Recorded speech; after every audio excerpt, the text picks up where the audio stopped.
All right, let's get right into it. We're talking high-stakes diplomacy, we're talking barrels of oil, and a single super direct statement from India that's got everyone talking.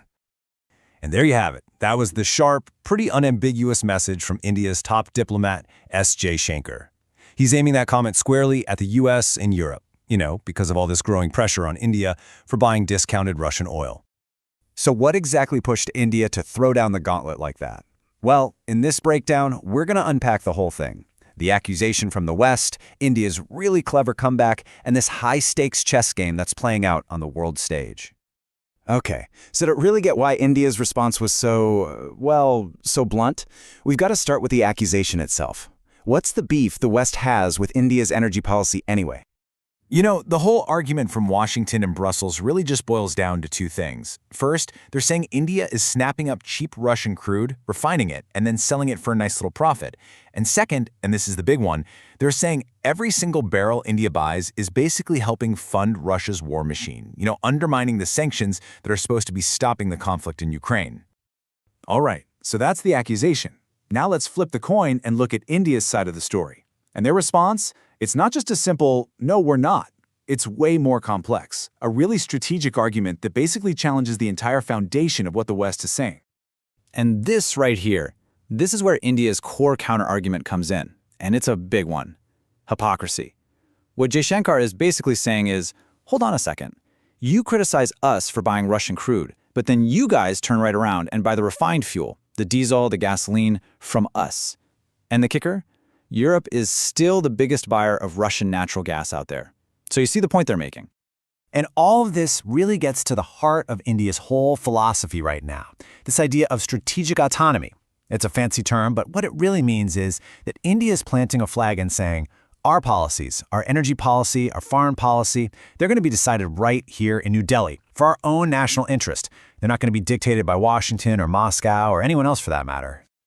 So, India's argument really stands on three main pillars. Pillar one, just pure, simple national need. They import over 85% of their oil. Finding the cheapest source isn't a luxury, it's an absolute necessity. Pillar two, it's actually just smart business. Turns out, Indian refineries are perfectly set up to process the kind of crude Russia sells, which not everyone can do. And pillar three is basically a reality check for the West. Hey, while you're looking at us, let's not forget that China is actually the biggest buyer of Russian oil, not us. Okay, let's shift gears and talk numbers for a second, because the data here, wow. It tells a wild story about a huge, super fast shift in how energy is moving around the planet. And check this out. It's so dramatic. Before 2022, Russian oil was practically a rounding error for India, less than 1% of their imports. Today, it's shot up to around 35%. Think about that. That's an absolutely massive shift in the global energy map, and it happened, overnight. And if you want to understand the money involved, look at this number. At its peak, India exported almost $97 billion worth of petroleum products in a single year. And where did a lot of that go? Yep, to Europe and the US. Now, that number's dropped a bit since then, but it just goes to show you how massive this whole operation became. But, this whole tough stance on oil, it's not happening in a vacuum. It's actually part of a much bigger picture.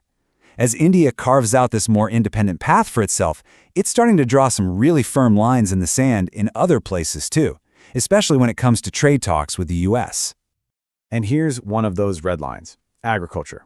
This is a total non-starter for New Delhi.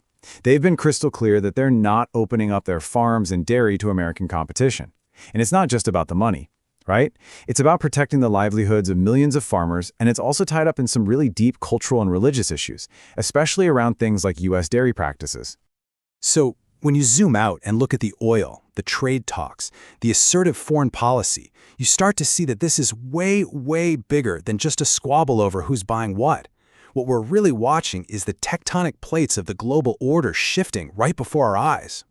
Now, taking this kind of defiant stance, it's a gamble. It's absolutely not without risk.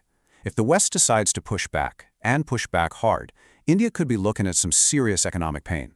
We're talking about the threat of secondary sanctions, shipping and insurance costs going through the roof, or even stricter price caps on the very oil they're trying to buy. And Jaishankar, he didn't just stop with oil. In the very same breath, he widened his critique and took a let's say, a not-so-subtle shot at U.S. foreign policy in another part of the world, specifically its long-standing relationship with Pakistan. Yeah, when he says the U.S. is overlooking its history with Pakistan, there's no mystery about what he's referring to. It's a direct callback to Osama bin Laden being found hiding out in the territory of a major U.S. ally. For India, it's the ultimate example of what they see as a huge contradiction in Washington's foreign policy. So here's the bottom line. This whole standoff over oil, it's really just a symptom of something much bigger. It's a sign of a new India, one that's more confident, more assertive, and totally determined to chart its own course in the world.